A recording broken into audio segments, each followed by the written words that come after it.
Salut à tous, j'espère que vous allez bien. Ça fait très longtemps qu'on n'avait pas vu de vidéo sur cette chaîne, ça fait 2 semaines exactement. Je suis de retour, j'avais des examens, je vous avais fait un petit onglet dans la note de la communauté pour vous expliquer justement mon absence. Encore une fois, je m'en excuse, maintenant les examens sont passés, bien évidemment on revient sur un rythme plus classique et vous avez pu voir directement ce lundi avec la sortie d'un nouveau short qui parlait de Finn et d'un potentiel retour dans l'univers Star Wars de ce personnage. Mais aujourd'hui, cette vidéo aura un tout autre sujet et un tout autre univers d'ailleurs. À l'heure actuelle, cela fait à peu près 3-4 heures que je viens de sortir de ma séance de Gladiator 2. Et hier, il faut savoir, c'est que au moment où je tourne cette vidéo, la veille d'aller voir Gladiator 2 justement, j'ai revu Gladiator 1 en version longue et en 4K. Et je voulais un peu réagir par rapport à ce film, parce que j'étais déjà un grand fan de base de Gladiator 1. Et surtout, je voulais réagir par rapport au 2, parce que je vois énormément de critiques assez mitigées. Et du coup, je me dis que c'est peut-être intéressant de donner tout simplement mon point de vue là-dessus. Alors avant toute chose, il faut savoir c'est que faire ce Gladiator 2 c'était déjà un risque de base, mais en plus tenter de faire cette suite 24 ans après le film, le risque était vraiment énorme. Parce qu'on est clairement sur un film qui se suffit à lui-même initialement, il faut être honnête, et on est surtout sur un film qui est un chef-d'œuvre du cinéma. Gladiator 1 c'est un péplum qui est exceptionnel, et vraiment pour moi ce film est parfait. Alors si on fait une suite, en général c'est ça la crainte justement quand on a des gros films comme ça, c'est que la suite vienne être mauvaise et vienne décrédibiliser le premier film. Alors, sans forcément de surprise, bien évidemment que ce Gladiator 2 est moins bien que Gladiator 1. Mais en même temps, est-ce que ça veut dire que c'est un mauvais film? Parce que clairement, Gladiator 1, comme je l'ai dit, fait partie des films où être moins bon que celui-ci n'est pas un scandale, c'est pas un drame, c'est pas un mauvais film, c'est un chef-d'œuvre comme je l'ai dit. On est sur un film qui a atteint un niveau supérieur du cinéma. Et malgré tout, Gladiator 2, est-ce qu'il se défend bien? Est-ce que c'est un bon film? Parce que c'est vrai que le problème de ce film, et ce qui fait ces critiques un peu mitigées, c'est que les gens ont beaucoup trop tendance à le comparer à son prédécesseur. Pour moi, comme je l'ai dit, la comparaison n'existe pas, c'est impossible. C'est impossible de comparer Gladiator 2 et Gladiator 1, comme je l'ai dit. Gladiator 1, c'est un niveau supérieur du cinéma, on est vraiment à un chef-d'œuvre. On est sur un film qui est intemporel, qui marque l'histoire, qui a marqué l'histoire aussi au niveau des effets spéciaux. C'était la première fois aussi qu'on voyait un Colisée aussi bien fait. Enfin bref, Gladiator 1, c'est le summum, je pense, du péplum. Donc c'est pour moi impossible, à l'heure actuelle, de venir et de poser Gladiator 2 à côté et de dire « Voilà, on va les comparer ». Ce n'est pas possible. Cependant, force est de constater que Gladiator 2 est une suite qui vaut le coup. Franchement, ça a valu le coup. Le film, je l'ai adoré à titre personnel. Alors je suis extrêmement fan initialement de la mythologie romaine et de l'histoire de l'Empire romain d'ailleurs. Donc forcément, moi, ce genre de film, c'est des choses sur lesquelles j'attends beaucoup. J'attends énormément de ce genre de film, surtout qu'on va pas se mentir. Dernièrement, les péplums, c'est un petit peu mis de côté au cinéma. Malheureusement, c'est un genre qui a eu son grand succès dans les années 60, par exemple, même 70, voire même années 50, mais qui a été assez vite délaissé, enfin surtout à notre époque actuelle, où maintenant on est beaucoup plus sur le film de super-héros, etc. Donc revoir un péplum au cinéma, ça fait plaisir, mais il fallait qu'il soit bon. Quand on porte la marque Gladiator, forcément, on doit être bon. Et je vous avoue que j'avais une énorme crainte, comme je pense 95% des personnes qui ont vu l'arrivée de Gladiator 2 justement, parce que déjà c'est Ridley Scott qui réalise, et avec tout le respect que j'ai pour Ridley Scott, c'est un réalisateur qui, à l'heure actuelle, n'a plus trop ma confiance, parce que Ridley Scott, il faut savoir qu'il est capable de vous sortir des Gladiator, des Blade Runner, il est capable de vous sortir Alien, mais derrière c'est le même réalisateur qui est capable de vous sortir Alien Covenant ou Alien Prometheus. Vous voyez, c'est un réalisateur qui, je pense, est capable du meilleur comme du pire. Et c'est aussi un peu sa qualité ou son défaut, c'est que c'est quelqu'un d'hyper têtu dans ses productions. C'est-à-dire que s'il décide que ce sera comme ça, ce sera comme ça, et il va pas écouter les avis des autres ou quoi que ce soit. Donc je vous avoue que moi, pour ce Gladiator 2, j'étais inquiet. Honnêtement, à mon agréable surprise, quand j'ai commencé le film, j'ai pas eu besoin de beaucoup de temps avant d'être directement impliqué dans l'histoire. Parce que directement, dans l'introduction du film, on s'attache déjà au personnage de Paul Mescal. Mais en plus de ça, on a tout de suite une scène assez spectaculaire, grande bataille. Et d'ailleurs, c'est pas sans rappeler le début de Gladiator 1 avec l'assaut en Germanie. Là, on a la même chose, sauf que cette fois-ci, le personnage principal se retrouve en position de défense et non en position de conquérant. Et c'est surtout que la scène est vraiment spectaculaire. Tout de suite, on a un gros assaut naval avec justement l'arrivée des Romains en royaume de Numidie. L'introduction des personnages est hyper efficace, on a tout de suite les enjeux qui sont plantés. Et moi j'ai adoré justement l'arrivée du général Acacius, qui est joué par l'excellent Pedro Pascal. Et d'ailleurs c'est un point fort de ce film, c'est que le casting est hyper impliqué. Bien évidemment, si on compare le casting du 1 et du 2, évidemment que sur le papier, on n'est pas sur le même niveau. Mais là où on est au même niveau, c'est sur l'implication des acteurs. Et comme je l'ai dit, Pedro Pascal, il joue hyper bien, Denzel Washington, bien évidemment qu'il joue super bien. Et moi j'ai été agréablement surpris aussi par la performance de Paul Mescal. Parce que si on doit continuer de parler en comparant avec le premier, bien évidemment que c'est dur de passer en tant que personnage principal après Russell Crowe. Et je trouve que justement, Paul Mescal endorse parfaitement la succession finalement de Maximus et de Russell Crowe. C'est clair que, pour revenir un petit peu à la mise en scène, etc., les mises en scène de bataille ou même de combat dans l'arène sont vraiment exceptionnelles. Je vais vous dire un petit peu le point faible de ce film, je pense, c'est la musique. La musique, honnêtement, elle est vraiment passable, elle est pas marquante, en tout cas c'est mon avis. Et les moments marquants justement du film où on se souviendra de la musique, c'est quand ils reprennent celle du 1 forcément. Je trouve ça un petit peu dommage parce que dans les péplums, la musique pour moi c'est quelque chose qui est justement là pour accentuer les émotions. Et là c'est justement un petit peu dommage de pas trouver un thème propre à ce Gladiator 2. Alors évidemment quand on pensera à Gladiator 2 on pensera forcément à la musique du 1, mais je pense que on aurait pu faire mieux. Alors c'est pas Hans Zimmer à la baguette, donc forcément on passe de Hans Zimmer à un compositeur qui est beaucoup moins qualifié. En tout cas je le connais beaucoup moins et c'est pas autant une légende. Je ne dis pas que c'est un mauvais, bien évidemment, mais ce que je veux dire c'est que c'est dur de passer après Hans Zimmer.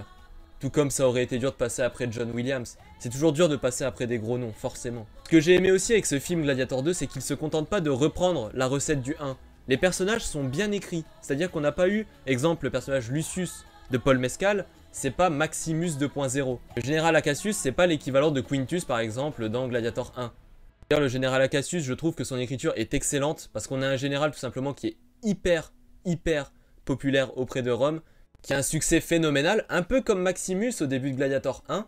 D'ailleurs, ce qui est assez drôle, c'est que là-dessus, il y a un petit peu un effet miroir, puisque à la fin de la campagne de Numidie, justement, au retour à Rome, le général Acacius, lui, ce qu'il veut, c'est pouvoir prendre du temps avec sa famille, avec sa femme notamment. Ça fait penser bien évidemment à Maximus, qui au début du 1 demande aussi à pouvoir être congédié. Sauf qu'au final, on a un général qui se rend compte que déjà, les empereurs Geta et Caracalla sont complètement fous, d'ailleurs, ils sont extrêmement bien interprétés. Mais il ne le respecte clairement pas, il n'y a pas de respect du héros finalement. Là où par exemple on prend Marc Aurèle avec Maximus dans l'épisode 1, il y avait un respect de Marc Aurèle, justement qui le traitait limite comme un fils, même comme un fils, c'est pas limite, c'est comme un fils. Là on voit tout de suite que c'est des empereurs qui sont plus vicieux. Alors pour ceux qui connaissent si bien la mythologie, même l'histoire de l'Antiquité, à Rome on a eu énormément d'empereurs qui étaient comme Geta, comme Commode, comme Caracalla. On a eu des Caligula, des Néron, tout ce genre de choses, Claude, assez cruels et surtout assez spéciaux. Ce que j'aime justement, c'est qu'il remet en cause Rome. Il remet en cause Rome, un peu comme Marc Aurèle. En fait, le général Acacius, je trouve qu'il a pris le bon côté de Marc Aurèle dans Gladiator 1 et le bon côté de Maximus. Et ce qui est perturbant, c'est que malgré sa volonté d'être bon et de bien faire, il est forcément l'ennemi indirectement de Lucius, pour des raisons évidentes, dues à l'assaut en Numidie et notamment à la mort de la femme qui est provoquée finalement par un des ordres du général Acacius. C'est vraiment un personnage qui m'a marqué en plus. C'est quelque chose que j'ai trouvé malhonnête de la part de beaucoup de détracteurs du film, c'est de dire que les personnages n'ont pas de charisme. C'est faux. C'est faux, Pedro Pascal a un charisme phénoménal dans ce film. Et même Denzel Washington. Comment ne pas parler de son personnage? Le personnage de Macrinus est lui aussi exceptionnel parce qu'il représente un petit peu le côté très ambitieux de Commode qu'on peut voir dans Gladiator 1. Il est extrêmement manipulateur et c'est surtout un très bon commercial. De toute façon, on le voit venir, il est tout le temps très souriant, il fait en sorte de vite se retrouver dans les bonnes grâces des empereurs. Et ce qui est assez marrant, c'est que dès le début, justement, des sénateurs viennent le voir en lui disant ah, il paraît que tu exigerais d'avoir une position au Sénat, etc. Et on le voit bien venir. Mais c'est un excellent antagoniste. Franchement, c'est un excellent antagoniste. Il est très bien écrit et en plus, forcément, joué par Denzel Washington, ça aide. Comme je le disais, pour les empereurs, l'empereur Geta, qui est joué notamment par Joseph Quinn, que vous avez pu voir pour beaucoup dans Stranger Things. Caracalla, qui est joué par Fred Eschinger. On a vraiment des performances qui sont très bonnes. Alors, c'est dur de passer, encore une fois. Je fais toujours la comparaison avec Gladiator 1 pour justement le grand public qui va regarder cette vidéo. C'est peut-être plus simple pour vous. Mais encore une fois, en fait on retrouve du Commode un petit peu dans ces deux personnages au niveau de la folie. C'était dur de passer après Joaquin Phoenix. Et bien évidemment, est-ce que ça a atteint son niveau? Je ne pense pas. Mais encore une fois, on a deux empereurs qui sont assez hauts en couleur. Ça pour le coup, je pense que c'est le cas de le dire. Extrêmement sombres, d'une manière complètement différente de Commode. Et surtout le fait d'avoir choisi ce moment-là finalement et ces deux empereurs, c'est très intelligent de la part de Ridley Scott parce que ça lui évite justement de tomber dans la facilité de refaire un film avec seulement un empereur véreux et qui est un peu comme Commode finalement. Au moins ça évite le rapprochement entre le premier film et le deuxième film. C'est pour ça que j'insiste beaucoup sur le fait que Gladiator 2 suit sa propre voie. On peut saluer le fait qu'il n'ait justement pas eu la volonté de faire un Gladiator 1 2.0. Alors bien évidemment au niveau du scénario ça se passe 16 ans après l'histoire de Gladiator 1. Ça aussi c'est très bien, c'est le fait que ça se passe pas directement après si vous voulez. Ça évite, encore une fois, de tout de suite réchauffer l'intégralité des choses. Là il y a un petit peu de décalage, il y a toujours cette histoire de l'héritage de Maximus, l'héritage de Rome, bien évidemment, c'est logique. Encore une fois, j'insiste et vraiment je persiste dans cette voie-là. C'est un film qui se raconte seul. C'est-à-dire que pour voir Gladiator 2, imaginons, demain vous n'avez pas vu Gladiator 1, vous pouvez aller voir le 2 sans forcément être déboussolé. Et pour moi, c'est pour ça que Gladiator 2 est une suite qui est réussie. Comme je l'ai dit, il n'est pas meilleur que son prédécesseur, mais comme, encore une fois, j'insiste là-dessus, ce n'est pas une honte d'être moins bon que Gladiator 1. Bien au contraire, on peut être moins bon que ce prédécesseur parce que justement, Gladiator 1, vraiment j'insiste sur beaucoup de points dans cette vidéo, mais pour moi, on est sur un des piliers du péplum. Donc oui, être moins bon que le Gladiator 1, ça ne fait pas forcément du film qui suit un mauvais film. Et justement, là où c'est une bonne suite, c'est que vous pouvez regarder les deux films déjà de manière complètement distincte, c'est-à-dire que vous n'avez pas forcément besoin d'avoir vu le 1 et le 2 pour comprendre le premier ou le deuxième, mais en plus, ils racontent vraiment chacun leur histoire. Et justement, les retours des personnages, de certains personnages, comme par exemple le sénateur Bracus, même de Lucilla, qui est jouée d'ailleurs par Connie Nielsen, ils sont là pour des raisons scénaristiques, on les a pas fait revenir juste pour dire il faut qu'on mette à tout prix des personnages du premier pour faire par exemple de l'audimat ou quoi que ce soit. C'est une suite réussie, voilà, il faut dire ce qui est, pour moi c'est une suite réussie.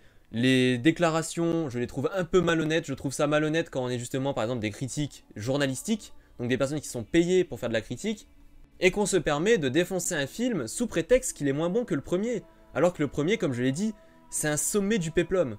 C'est un petit peu mon coup de gueule dans cette vidéo, c'est qu'imaginons, je vais prendre mon cas à titre personnel, cette vidéo, je la fais par plaisir, parce que j'aime le cinéma, parce que j'aime l'univers, parce que tout simplement j'aime pouvoir produire et discuter avec des gens ou donner mes points de vue. Sauf que là, en face, on parle de par exemple des critiques journalistiques, qui sont des personnes payées par des personnes, par des magazines, par des entreprises privées, ou même en indépendant.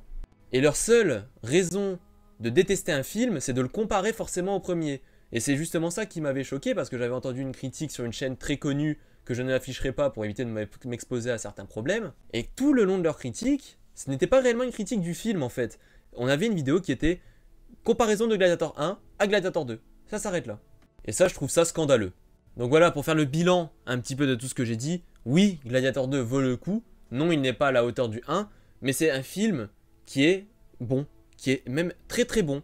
Franchement, il vaut pour moi son 4 étoiles sur 5. Quand vous allez aller le voir, vous allez voir du bon divertissement, vous allez voir une belle Rome antique, et justement, alors bien évidemment que c'est romancé, comme Gladiator 1, bien évidemment que ça s'est pas passé comme ça dans la vraie vie, etc. Mais l'immersion, elle est là. L'immersion, elle est là. Et c'est ça le plus important justement dans un film au cinéma, qui est un péplum qui plus est, c'est important d'être dans l'immersion.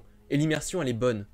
Vous allez voir un très bon casting avec des acteurs qui se donnent à 100%, une très bonne réalisation. Alors peut-être que le montage des fois est un petit peu pas brouillon, mais on change trop de ton. Je pense notamment à une scène où, pour éviter de trop spoiler, où on va avoir une potentielle grande bataille. On voit d'un côté des troupes qui arrivent très lentement, et on a des cuts entre deux avec des troupes qui, elles, arrivent en marchant. Et ça détruit un petit peu le rythme de la scène, malheureusement. Mais ça reste un petit détail, c'est pas tout le film comme ça. Donc on est sur une très bonne réalisation, un montage qui est quand même relativement bon. La musique, c'est vrai, n'est pas marquante du tout. Mais comme je l'ai dit, vous avez quand même un très très bon film. Et pour moi, c'est important que les gens aillent le voir et surtout l'apprécient en tant que film et non forcément en tant que suite. Gladiator 2 rend parfaitement hommage à Gladiator 1. Et encore une fois, comme je l'ai dit, le film à lui seul vaut le coup, donc n'hésitez pas à aller le voir, il est encore disponible en salle. Je vous invite, si vous l'avez déjà vu, à me donner votre avis en commentaire, si vous l'avez aimé ou non, parce que c'est possible que vous n'ayez pas apprécié le film, bien évidemment. Ça me ferait plaisir de pouvoir échanger avec vous, ou même de vous, en tant que communauté, pouvoir échanger vos avis, toujours dans le respect, bien évidemment, avec des arguments. Je vous invite aussi à aimer la vidéo, à la partager pour vos amis qui sont peut-être pas abonnés. N'hésitez pas aussi, justement, si vous n'êtes pas abonné, à vous abonner à la chaîne, c'est hyper important pour son progrès. Et je vous dis à très bientôt pour une prochaine vidéo. C'était Louitos, salut à tous.